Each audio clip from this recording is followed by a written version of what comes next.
जय श्री कृष्णा दोस्तों। आज हम आपके लिए एक न्यू कहानी लेकर हाजिर हैं। यह कहानी श्री राम भक्त हनुमान जी का है। तो चलिए बिना लेट किए हुए कहानी को स्टार्ट करते हैं। एक गरीब लड़का रोज हनुमान जी के मंदिर जाता था, लेकिन एक दिन उसके साथ कुछ ऐसा हुआ जिसे देखकर पूरा गांव हैरान रह गया। एक छोटे से गांव में मोहन नाम का एक लड़का रहता था। वो बहुत गरीब था, लेकिन हनुमान जी पर उसकी श्रद्धा बहुत गहरी थी।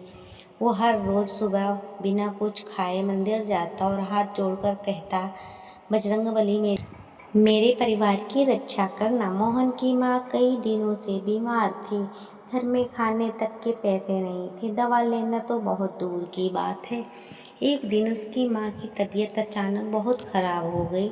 मोहन डर गया, उसकी आंखों से आंसू आ गए और वो भागता हुआ मंदिर पहुंचा। मंदिर में जाकर वहां रोते हुए बोला, हनुमान जी, अगर आप सच में मेरे साथ हैं तो मेरी माँ को बचा लो, मेरे पास कोई सहारा नहीं है।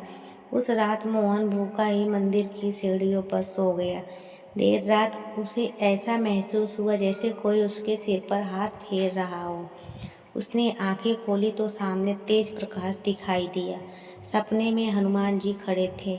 हनुमान जी मुस्कुराकर बोले, डर मत बेटा, सच्ची भक्ति कभी व्यर्थ नहीं जाती। कल सूर्योदय के साथ तुम्हारी मदद करूंगा। सुबह होते ही गांव का एक बड़ा व्यापारी अचानक मोहन के घर पहुंचा। उसने कहा, बेटा, मुझे रात में सपना आया कि मैं तुम्हारी मदद करूं, इसलिए तुम्हारे लिए दवा और पैसे लेकर आया हूँ। व्यापारी ने इलाज के बारे में पैसे दिए। कुछ ही दिनों में मोहन की माँ पूरी तरह ठीक हो गई। पूरे गांव में यह सब फैल गई कि सच्चे मन की गई प्रार्थना भगवान जरूर सुनते हैं। उस दिन मोहन की आंखों में आंसू थे।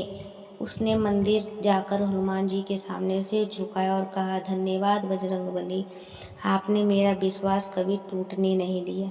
सच्ची भक्ति और सच्चे विश्वास बहुत